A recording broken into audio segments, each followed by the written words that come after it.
What's up, y'all? So I wanted to bring y'all a video here about the good, bad, and the ugly of the Summer League, which you see in the title. And so before I get into it, obviously, you don't want to over-exaggerate the Summer League. You know, Derrick Rose and Trae Young, for example, they did horrendous in their Summer League. And we see Derrick Rose, you know, he won an MVP before he got injured. Trae Young's been an all-star multiple times. And yeah, before we get into this, make sure you guys subscribe to stay in the know on all sports, basketball, football, and baseball. And yeah, I hope you guys enjoy. So starting off with the good here, let's look at Reed Sheppard. So obviously Reed Sheppard, the third overall pick to the Houston Rockets this year.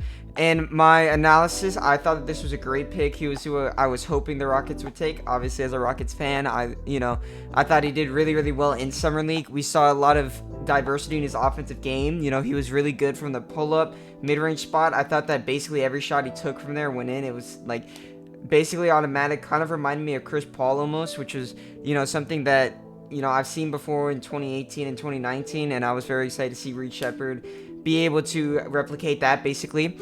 And, you know, obviously, I think he only shot in the mid-20s from three-point range, but he did have a couple of shots from three-point range that was very impressive in my opinion. He had that one shot, which was from like 30 feet out, I believe. He also had very, very good defensive instincts, which is something I preached with him coming into the draft this year. You know, I think that he's going to be able to carry that over to the NBA very well. You know, he had a couple of steals that led to easy fast break layups, and I think that he's going to be a very solid player overall for the coming years. Alright, looking at my next player here, I have Jordan Miller. So, obviously, not many people knew about him before he came into the Summer League. He's a two-way player, 24 years old. So, yeah, let's just look at his stats here. I mean, 25 points per game on 60% from three-point. That's kind of crazy in my opinion. And, you know, he's super lengthy. He's a really good defender and finisher in the fast break. So, if you're looking at his highlights, you know, just like Reed Sheppard, he has pretty solid defensive instincts. And every time that he would get a steal, he'd just run out immediately. And this led to his teammates being able to pitch the ball up to him. And, you know, he was just, with his length and his size, he was really good at being able to finish with a defender or even just like with wide open space. I thought he was really good there. He does have solid passing vision as well. I think that he could be a pretty good playmaker. And, you know, obviously he's going to start off in the G League, and I would be definitely interested to see if he can make his way up to the NBA. And I think he's a player to look out for, especially after how he played in the Summer League. Alright, look at my next player here. I have Dalton Knecht of the Los Angeles Lakers. So, Dalton Knecht, 21.3 points per game in the Summer League. I think he can be a really, really good scorer for the Lakers. You know, the only bad thing is that he's a little ball dominant, so I feel like this might affect LeBron and Anthony Davis' production if Knecht has a big role. Obviously, we don't know if that's going to happen.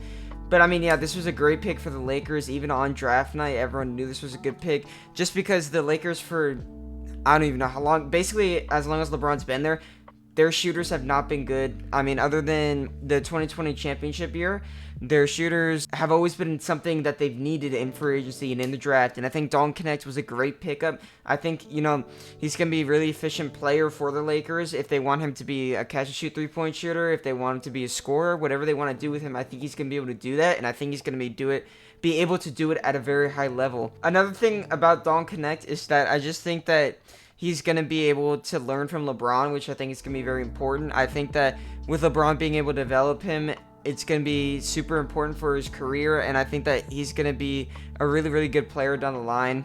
Alright, so looking at G.G. Jackson here, another guy that was kind of off the grid as well. He's averaging 20.8 points per game. He's a really good all-around scorer, and based off his film and percentages, he's still developing a little bit. I believe he shot 34% from three and around 43% from the field, which definitely isn't, you know, horrible, but it's definitely signs that G.G. Jackson can still improve. He's a really, really good finisher. Like, anytime you watch him, kind of like Jordan Miller, he's got really, really good length, and I think that's what allows him to finish around players and around contact, is that he's able to stretch his arms out, basically, and avoid the block, and I think that's really important in the NBA.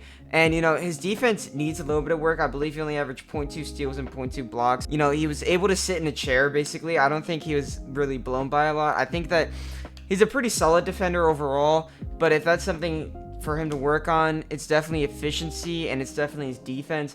But another guy who basically just came out of nowhere and he's doing really, really well in the Summer League. And him and Scottie Pippen Jr., who's the next player I'm going to talk about, are in the NBA Summer League championship game today. So it'd definitely be interesting if they're going to be able to take the ring back to Memphis. All right, looking at Scottie Pippen Jr., like I just said, Basically, the reason why I like Scottie Pippen Jr. a lot is because he's almost in the 50-40-90 category, which is 50% from the field, 40% from three, and 90% from the line. Something that is very hard to do, and it really just shows you player efficiency, and it's really important for me to see, if someone's a scorer and if they're developed, and basically how much composure they have.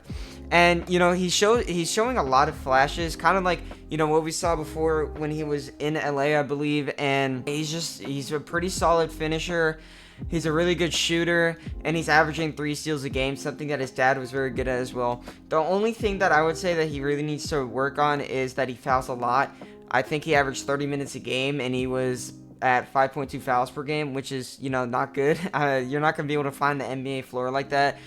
But he's a pretty solid rebounder, and he has solid potential overall. And, I think that if a team actually sticks it out with him, that he could potentially be a role player in the NBA. I don't think he's going to turn out to be like some superstar in the league. But, yeah, I mean, once again, just take all these with a grain of salt. There have obviously been some guys who sucked in Summer League and did really, really well in the NBA. And there have been some guys who win the MVP in the Summer League, and they don't pan out to be anything. And obviously, there are also a lot more players we could talk about here. And, I want to keep the video moving a little bit. But, I also thought Jalen Wilson was pretty good. He averaged 21.8 points per game, which is pretty solid. And, I mean, other than that, looking at the top scorers here, they all played either 1 to 2 games. And they all look like veterans who were rookies last season, like Jaime Jaquez, Brandon Miller, Jaden Springer. Stephon Castle played 1 game, and he played really, really solid. But, yeah, I mean, I could go down forever, basically, until I get outside of a couple of the top scorers here. But yeah, there are a lot of guys who did good, and there's a lot of potential to go around in the Summer League this year. All right, looking at the bad, let's start off with Bronny James. Obviously, his 3-point efficiency and field goal percentage was not good. When I first look at these efficiency numbers, I wasn't surprised just because I knew how bad he was playing. So he averaged 50% from 3 and 35% from the field goal. And, considering that he wants to be a 3-and-D player in the NBA, he needs to step up that 3-point efficiency especially. And, I think that if he's able to bump that up, his field goal percentage obviously is just going to naturally go up. So if he could get that number up to like 35, I'm sure field goal percentage would probably go up to like 50. And I think that's going to be pretty solid for him. His assist to turnover ratio was really bad, especially for a point guard. He had a 1 assist to 2.3 turnover ratio, which is not good at all. You don't want your point guard having 1.3 more turnovers a game to assist. That's not, that's just a sign of, I don't know if his playmaking is at the level it needs to be at. No, obviously his first couple games were super rough. I bet it's just, jitters of being LeBron James' son, and then he stepped it up, like, just to be fair, over his stats. And, I think his defensive instincts were there, but he definitely could have had a bigger impact, in my opinion. I think that what he lacks really is confidence on the defensive side of the ball. I think that he has a lot of opportunities to make plays on the defense, but he just seems a little bit too passive. I think he can get a lot more steals and a lot more easy dunks and layups that could lead to, him being a more effective player overall. And obviously, Bronny James being 55th overall in the NBA draft, we obviously didn't expect him to be this superstar player straight out the gates. If he was gonna be expected to be a superstar player, then he would have been picked top 10. Just a little bit disappointing in my opinion, because he had a lot of hype coming into the Summer League. But I mean, I kind of feel like I almost expected this from Bronny James, just because it's hard for someone to be the GOAT's son and produce at a level that they're expected to, or play at some all-star level, like just stepping onto the court. So I think that he still has a solid amount of potential. I just think that he needs to develop. All right, someone else who I think is not the bad, but not the good either, Donovan Clingan here. So he was a great rebounder and defender, 4 blocks and 12 rebounds, but his offense was severely lacking. 9 points on 35% from the field and 23% from 3, which, to be fair, looking at like every other rookie stats, like Jared McCain, for example, he was shooting in the 20 percentages for 3-point and field goal range. So, it's kind of like the rookie class this year, they've all been shooting like in the 20s-ish on 3 points, which is kind of, a little bit surprising. Nevertheless, Donovan Clingan, I think he still had a good Summer League because his defense was amazing, which is what you expected him to do. But honestly, I really needed to see a lot more out of Clingan with his offense. I mean, Obviously, I didn't expect him to be a great shooter, but 35% from the field as a 7'1" center, especially considering that he's a traditional center, and like I think those numbers need to be bumped up, and I think they will, honestly. You know, he only had like a 5-game sample size, so, you know, obviously, like I've said before, take this all with a grain of salt, but I think that, you know, it's definitely going to be something to look out for to see if he's able to improve those numbers once he gets into the NBA. All right, ending it off here, the ugly. Obviously, we're going to go with Alexander Sarr. And honestly, it was just sad to watch him play, in my opinion. I don't think his confidence was there at all. And, you know, just looking at one highlight, for example, he took a 3-pointer on a 4-and-1 fast break. And it's like, you're 7'1". Like, dude, you gotta take the ball to the basket. He shot 19% from the field, 11.8% from the three. And, you know, obviously you definitely knew that he wasn't going to be an offensive threat at the gate. I think that the Hawks knew this as well. And honestly, I think the Wizards knew this as well. I think every team honestly knew this. But his body and his athleticism should allow him to do better than that, in my opinion. Like, 11.8% from three, okay, whatever. Like, that's a skill issue, in my opinion. But I mean, with his body and athleticism, like I just said, that 19% from the field, that needs to be bumped up higher. I feel like that should be in the 40%. Like, you look at Ron Holland, for example, he shot 40% from the field, and he only shot 20% from three. I feel like Alexander Sarr could have definitely done that. You know, I think that his confidence was really lacking, like I said, and, you know, something he did do really well on, though, is that he had a positive assist-to-turnover ratio, which is, you know, obviously his playmaking in action there. He averaged 2.5 blocks per game, but his offensive performance was really bad, like I've said. And, you know, looking at Atlanta, if they end up keeping Trae Young, I wonder how Alexander Sarr and Trae Young are going to fare together. You know, obviously Sarr is supposed to be a big man who can shoot the ball at a solid rate, and just a super athletic guy who could be a lob threat like a Clint Capella, basically.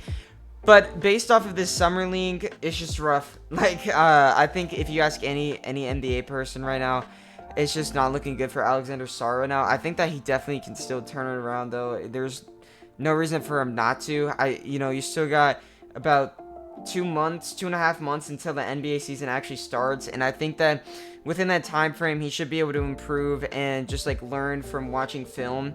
And obviously, this was, you know, this goes for basically every player in here, other than a couple of these veteran players like Jordan Miller, G.G. Jackson, Scottie Pippen Jr.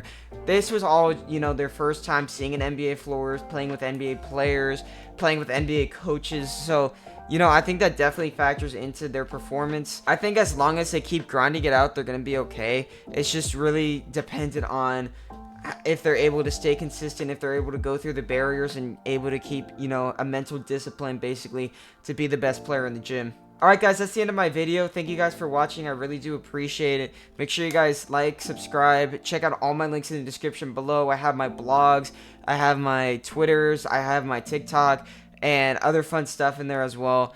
But yeah, make sure you guys subscribe to stay in the know on sports, and I'll see you guys in the next video.